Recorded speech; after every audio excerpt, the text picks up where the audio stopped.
Welcome to মুনমুনে classroom. আমরা করছি class 12-এর আজকে সেকেন্ড সেটের পার্ট 1। যদিও অর্গানিকটা করানো আছে, তোমরা আগে দেখে নিতে পারো আমার প্লে স্টোর থেকে। চলো প্রথম কোশ্চেনে দেখি। মোলার পরিবাহিতার সংজ্ঞা লেখো এবং মোলার পরিবাহিতার সঙ্গে আপেক্ষিক পরিবাহিতার সম্পর্কটি লেখো।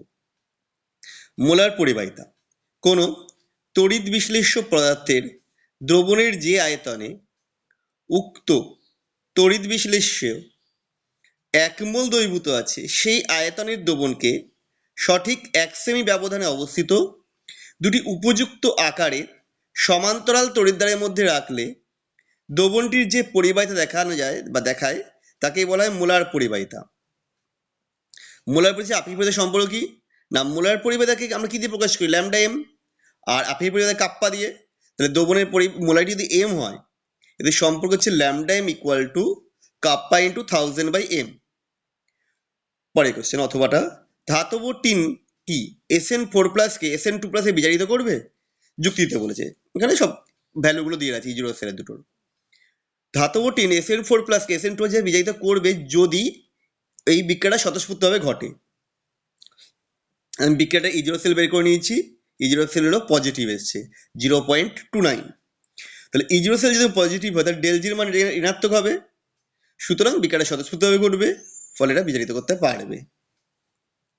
এখানে সদস্য কথাটা লেখা নেই, তোমরা একটু লিখে নিও। পরের কোশ্চেনে যাই। প্রথম বিক্রিয়ার ক্রম বলতে কি বোঝায়? আর বিক্রিয়ার ক্রম শূন্য হলে আলম্বিকতায় শূন্য হবে, ব্যাখ্যা করো। এটা ইম্পর্টেন্ট কোশ্চেন। বিক্রিয়ার ক্রম কোনো রাসায়নিক বিক্রিয়ায় পরীক্ষালব্ধ বিক্রিয়া হার সমীকরণে কোনো বিক্রিয়কের গাঢ়ত্ব রাশির ঘাত হলো ওই বিক্রিয়কের সাপেক্ষে বিক্রিয়াটির ক্রম, এবং বিক্রিয়া হার সমীকরণে সকল গাঢ়ত্ব রাশির ঘাত সমূহের সমষ্টি হলো ওই বিক্রিয়ার ক্রম বা সামগ্রিক ক্রম। তাহলে প্রথমটা হচ্ছে এই বিক্রিয়কের সাপেক্ষে ক্রম, আর ঘাতগুলোর সমষ্টি হচ্ছে সামগ্রিক ক্রম বা বিক্রিয়ার ক্রম। পরেরটা বলেছে বিক্রিয়ার ক্রম শূন্য হলে আণবিকতা শূন্য হবে না। কোনো বিক্রিয়ার হার ওই মুহূর্তে বিক্রিয়ায় উপস্থিত বিক্রিয়কের গাঢ়ত্বের ওপর নির্ভরশীল না হলে বিক্রিয়ার ক্রম শূন্য হয়। তবে বিক্রিয়া অংশগ্রহণকারী বিক্রিয়কের অনুসংখ্যা কখনোই শূন্য হতে পারে না।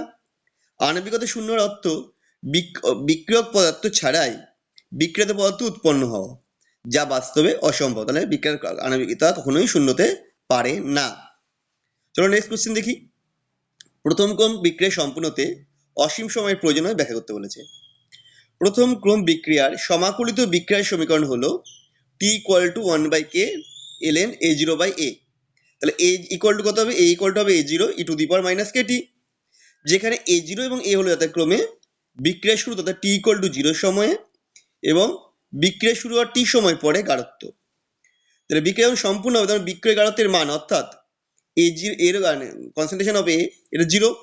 সুতরাং 1 নম্বর সমীকরণে কনসেন্ট্রেশন অফ A = যদি 0 বসিয়ে পাই কি না, যেটা পাচ্ছি e⁻ kt = 0, কারণ A0 ≠ 0, কারণ বিক্রিয়ার প্রাথমিক গাঢ়ত্ব শূন্য হতে পারে না। এটা যখনই সম্ভব হয় তখন T = ইনফিনিটি হয়। অর্থাৎ প্রথম ক্রম বিক্রিয়া সম্পূর্ণতে অসীম সময়ের প্রয়োজন। তারপর বলেছে কোবাল্ট E0 Er2Cl2+ জটিল আয়নের ত্রিমাত্রিক সমবায়গুলো আঁকতে বলেছে এবং পারস্পরিক সম্পর্ক লিখতে বলেছে। এর দুটো জ্যামিতিক সমবায়তা আছে আর একটা অপটিক্যাল সমবায়তা আছে। দেখো প্রথমে জ্যামিতিক সমবায়তা দুটো আমি এঁকে দিয়েছি, ট্রান্স আর সিস। সিসের আবার দুটো পার্ট আছে। সিসের হচ্ছে একটা দ্বিতীয় দুটো পার্ট যেটা, সে দুটো হচ্ছে আসলে এনানসিওমার পরস্পরের। সেটা হচ্ছে অপটিক্যালি অ্যাক্টিভ দুটো ইমেজ আছে, সে দুটো এঁকে দিয়েছি, তোমরা ছবিটা তুলে নাও। চলো পরের কোশ্চেন। AgNO3 দ্রবণে অতিরিক্ত লাইকার অ্যামোনিয়া যোগ করলে যে জটিল যৌগ উৎপাদনের সর্বগাঙ্গ সংখ্যা কত হবে? তার সর্বগাঙ্গ সংখ্যা হবে হচ্ছে 2। তৈরি হয় AgNH3+, NiC2O4 4- জটিল আয়নতে Na এর সর্বগাঙ্গ সংখ্যা কত হবে? এখানে হবে 6, কারণ এই হচ্ছে অক্সালেট যেটা C2O4 এর হচ্ছে 2 করে, 3টা আছে 3 দুগুণে 6, 2 বলে। আমাদের ভিডিও তোমাদের কেমন লাগলো কমেন্ট করে জানিও। আবার দেখা হবে নেক্সট ভিডিওতে আমাদের এই চ্যানেলেই তোমাদের সাথে।